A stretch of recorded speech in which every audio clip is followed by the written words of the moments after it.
A woman was fatally injured while standing in the restricted pit area of a demolition derby. Her husband's subsequent legal battle, LaFrenz versus Lake County Fair Board, featured a dispute over the enforceability of the exculpatory agreement she signed in exchange for access to that dangerous area.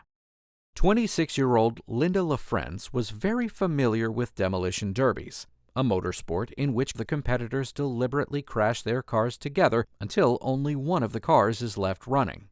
In exchange for access to the restricted pit area of the annual Lake County Fair's demolition derby, Linda signed an exculpatory agreement with the conspicuous, all-caps title Waiver and Release from Liability and Indemnity Agreement.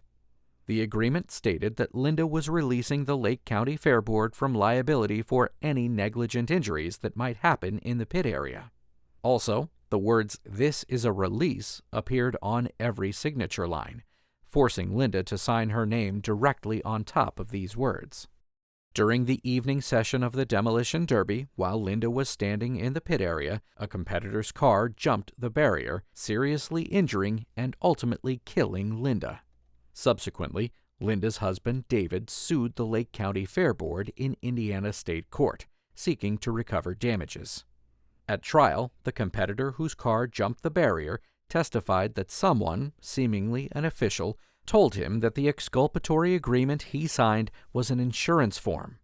However, there was no evidence proving that Linda was similarly misinformed about the nature of the exculpatory agreement she signed. The trial court entered summary judgment for the Lake County Fair Board based on Linda's exculpatory agreement, and David appealed to the Indiana Court of Appeals.